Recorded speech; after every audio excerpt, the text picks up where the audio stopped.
তিনটি আলামত পেলে বুঝবেন আপনার সময় দ্রুত ভালো হতে যাচ্ছে, আপনার সময় ভালো হবে এবং আপনার কপাল খুলে যাবে। এই তিনটি আলামত যদি আপনি আপনার লাইফে দেখতে পারেন, অবশ্যই আমরা সকলেই চাই যাতে করে আমি সফলতা অর্জন করতে পারি, আমি আমার সাফল্যের দিকে পৌঁছাতে পারি, গন্তব্য যাতে করে সুন্দর হয়, এটা আমরা সকলেই চাই। তবে অবশ্যই এই তিনটি আলামত যদি আপনার ভিতরে পাওয়া যায় তাহলে মনে করবেন যে আপনি সাফল্যের দিকে এগোচ্ছেন। এক নাম্বার হচ্ছে, যদি রাতের বেলা শেষ রাতে আপনার চোখ খুলে যায়, আপনার ঘুম ভেঙে যায়, এই সময়টা হচ্ছে সবচেয়ে গুরুত্বপূর্ণ সময়।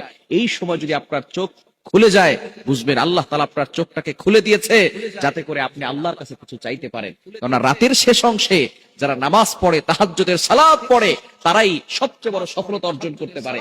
রাতের সালাত ছাড়া কখনো কোনো মুসলিম সফলতা অর্জন করতে পারে না। নামাজ না পড়লে সে কখনো শান্তিতে থাকতে পারে না। সুতরাং যারা দেখবেন সফলতা পেয়েছে, রাতের সালাত পড়েই পেয়েছে। সুতরাং আপনি যদি দেখেন রাতের শেষ অংশে আপনার চোখ খুলে যাচ্ছে, আপনার ঘুম ভেঙে যাচ্ছে, মনে করবেন যে আল্লাহ আপনাকে সাফল্যের দিকে পৌঁছাবেন। সুতরাং অনেক মানুষ এমন রয়েছে যারা ফজরের নামাজই পড়ে না, রাতের নামাজ তো দূরের কথা, ফজরের নামাজ পড়ে না, এমন মানুষ সমাজে আছে না নাই? ফজরের নামাজ অবশ্যই পড়বেন, কারণ এই ফজরের সময়টা নবীজি সাল্লাল্লাহু আলাইহি সাল্লাম বরকতের জন্য দোয়া করে দিয়েছিলেন। ফজরের সময়টা হচ্ছে বরকতময় সময়। নবীজি সাল্লাল্লাহু আলাইহি সাল্লাম ফজরের সময় বরকতের দোয়া করেছেন, আল্লাহুম্মা বারিক লি উম্মতি ফি বুকুরিহা, আয় আল্লাহ আমার উম্মতের সকালটা তুমি বরকতময় করে দাও। সুতরাং এখানে এই সময় ঘুমিয়ে থাকলে হবে না, আপনি বরকতের জন্য আল্লাহর কাছে দোয়া করবেন। সুতরাং এক নাম্বার হচ্ছে রাতের শেষ অংশে যদি আপনার চোখ খুলে যায়।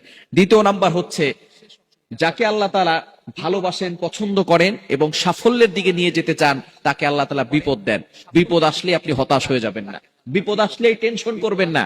অনেক মানুষ এমন আছে বিপদে পড়ার সাথে সাথে অভিযোগ করে বসে। বিপদ আসা মানে হচ্ছে আল্লাহ তাআলা কোটি কোটি মানুষের ভিতরে আপনার দিকে ফোকাস করেছেন, আপনার দিকে তাকিয়েছেন।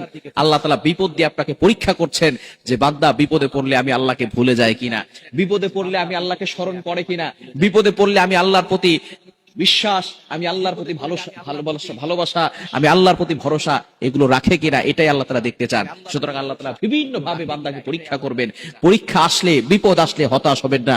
বিপদ মুমিনদের উপরে আসবে, যার ঈমান যত বেশি তার উপরে বিপদও তত বড় হবে। সুতরাং নবীদেরকে আল্লাহ তাআলা ভালোবাসতেন, নবীদের উপরে বড় বড় পরীক্ষা এসেছে, আর ঈমানদারদের উপর আল্লাহ তাআলা বড় বড় পরীক্ষা করে তারপরে বিপদ দিয়ে তাদেরকে পরীক্ষা করবেন।